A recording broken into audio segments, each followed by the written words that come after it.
Setelah itu keluar tanda-tanda hari kiamat besar yang keempat, yaitu keluarnya Ya'juj dan Ma'juj. Ya'juj dan Ma'juj adalah dua nama suku dari turunan Adam, sama dengan kita manusia. Nabi SAW sebutkan ciri-ciri mereka.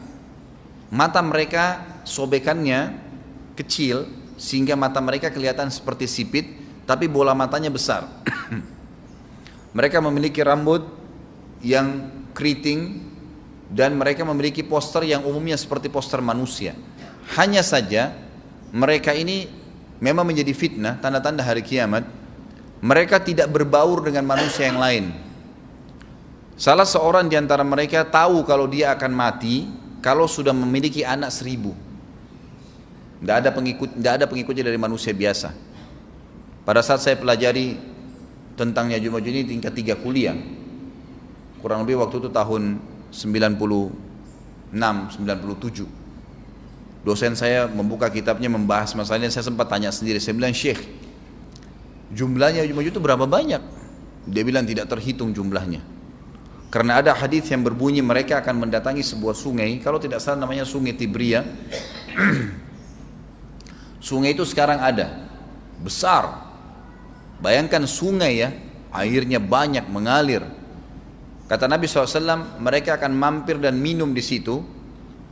Mereka semua minum air sungai itu, dan yang terakhir dari mereka datang sudah nggak dapat air. Artinya air sungainya habis diminum. Bayangin berapa banyak jumlahnya tuh. Satu Jakarta aja sekarang kalau minum air sungai Ciliwung nggak habis. Mungkin nggak bakal habis kalau satu Indonesia pun minum.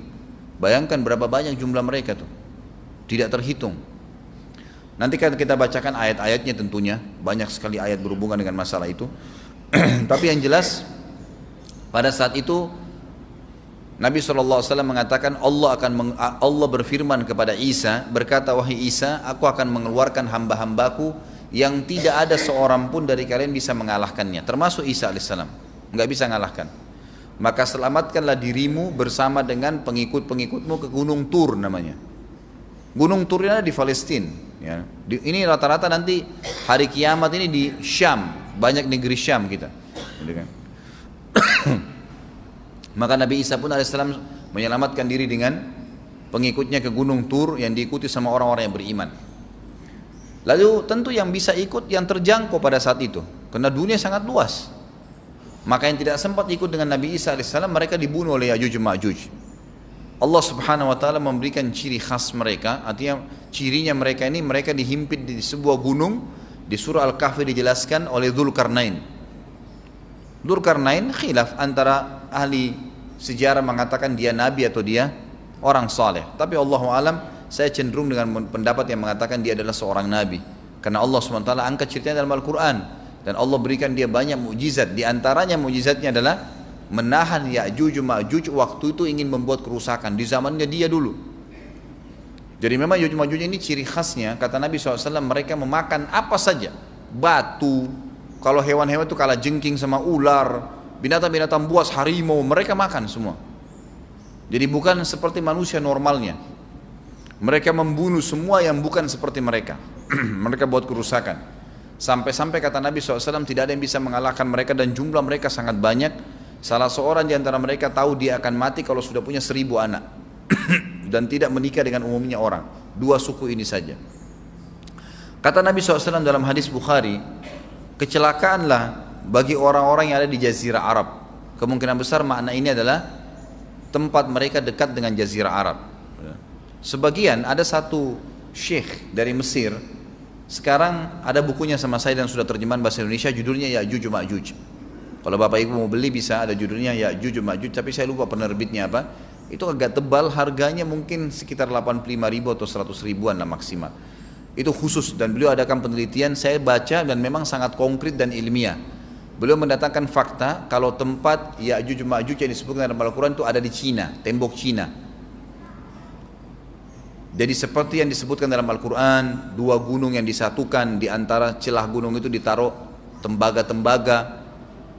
Pernah pemerintah Cina mendapatkan ada celah dari tembok Cina itu yang bolong, waktu mereka mau tempel bolongan itu dengan batu tanah yang mereka biasa taruh sekarang, ternyata di dalam itu ada tembaga yang mengeras, dan seperti disebutkan dalam Al-Quran, di mana ya Zulkarnain mempertemukan antara besi-besi yang ditumpuk lalu dipanasi, dibakar sehingga menjadi meleleh, kemudian disirami lagi dengan timah yang meleleh juga dan dibiarkan kering sehingga menjadi tembok besi. Kata Nabi SAW, kecelakaan bagi orang-orang yang Jazirah Arab karena telah terbuka dari lubangnya Yajuj Majuj sebesar ini. Beliau kasih isyarat dengan jari ibu jari sama jari tengahnya, artinya mereka sudah bisa melihat keluar. Tetapi kata Nabi SAW, setiap hari mereka terus menggali gunung itu, berusaha untuk keluar. Pada saat mereka tiba di malam hari, mereka capek, mereka mengatakan besok kita lanjutin. Mereka bangun besok pagi, gunungnya kembali utuh lagi. Sampai nanti waktu di mana Allah izinkan mereka keluar. Pada saat mereka keluar, maka mereka akan mulai membuat kerusakan.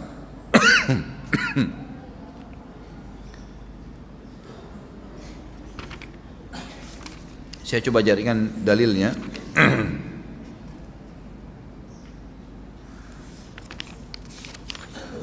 Tidak disebutkan sama beliau di sini, tapi memang ada tentang Ya'juj Ma'juj itu secara khusus.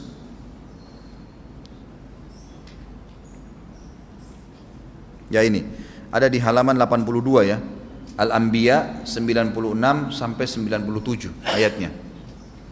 A'udzu billahi minasyaitonir rajim, hatta idza futihat Ya'juj wa Ma'jujuhum min kulli hadabin yansilun waqtarabal wa'dul haqqu fa idza hiya syakhisatun absarul ladzina kafaru ya wailana qad kunna fi ghaflatin min hadza bal kunna zalimin. Ingatlah hingga apabila dibukakan tembok Ya'juj Ma'juj, bolong, jebol, dan mereka turun dengan cepat dari gunung-gunung itu, dari seluruh tempat yang tinggi. Kita tahu itu jaraknya berapa ratus kilometer, bahkan mungkin ribuan kalau nggak salah ya. Semuanya itu akan dipenuhi Ya'juj Ma'juj, dan telah dekatlah, kalau sudah terjadi itu, kedatangan janji yang benar, maksudnya hari kebangkitan. Maka tiba-tiba terbelalaklah mata orang-orang kafir. Mereka berkata, aduhai celaka kami, sesungguhnya kami dalam kelalaian tentang ini, bahkan kami adalah orang-orang yang zalim. Kenapa? Karena Ya'juj Ma'juj tidak lihat apakah kafir atau beriman. Mereka tidak butuh, bukan seperti Dajjal ya. Dajjal butuh jadi pengikutnya, oke, aman. Ini enggak, siapa saja ditemuin dibunuh. Dia enggak pandang, enggak mau tanya kamu dari suku mana, kamu agama apa, tidak dipandang. Orang-orang muslim pada saat itu, orang-orang muslim pada saat itu yang ikut dengan Nabi Isa AS berhasil selamat. Walaupun pada saat itu di muka bumi umumnya orang sudah beriman. Yang dimaksud di sini orang-orang kafir adalah adanya orang-orang yang masuk Islam karena terpaksa, karena mereka tidak terlalu faham pada saat itu. Lalu mereka menganggap remeh informasi dari Nabi Isa AS. Maka mereka terbelalak matanya karena dibunuh oleh Ya'juj Ma'juj. Kata Nabi SAW di dalam hadis sahih riwayat Imam Bukhari, bahwasanya Ya'juj Ma'juj akan membunuh siapapun yang mereka temui. Bahkan pada saat mereka sudah merasa menguasai bumi, mereka melepaskan anak-anak panah mereka ke langit. Lalu Allah menurunkan anak-anak panah mereka sebagai fitnah, dipenuhi dengan darah. Maka mereka berkata, qatalna man fil ardi wa qatalna man fis sama. Kami telah membunuh semua yang ada di bumi dan semua yang ada di langit. Maka sebagai penutup dalam bahasan itu, kata Nabi SAW, Allah lalu mengizinkan Isa untuk berdoa kepada Allah agar memusnahkan mereka. Maka Isa alaihissalam pun akhirnya berdoa, meminta kepada Allah subhanahu wa ta'ala agar mereka semua dimusnahkan. Maka pada saat itu pun Allah subhanahu wa ta'ala menurunkan kepada mereka hama. Sebagian hadis menyebutkan serangga kecil seperti cacing, banyak sekali yang menimpa tubuh-tubuh mereka. Setiap orang satu, dan itu membuat mereka mati. Membuat mereka mati, dan mereka mati seketika semuanya. Jadi secara bersamaan semuanya meninggal. Allahu a'lam waktu itu berapa ratus juta jumlah orang Ya'juj Ma'juj pada saat itu, tapi semuanya akan mati. Dan seluruh muka bumi dipenuhi dengan jasad mereka. Setelah itu Nabi Isa AS pun berdoa kepada Allah subhanahu wa ta'ala agar menghilangkan jasad-jasad mereka yang baunya sudah luar biasa waktu saat itu disebutkan dalam hadis. Maka Allah Subhanahu wa taala mengabulkan dan mengutus dari arah barat burung-burung yang lehernya panjang dan pelatuk mulutnya besar, yang memegang setiap jasad Ya'juj diambil, diangkat, setiap orang satu burung. Bayangkan berapa banyak miliaran burung pada saat itu. Kita nggak tahu bagaimana, Allahu alam, tapi ini wahyu, penyampaian informasi yang pasti. Diambil, kemudian jasad-jasad mereka dilempar ke lautan. Lalu Allah SWT turunkan hujan.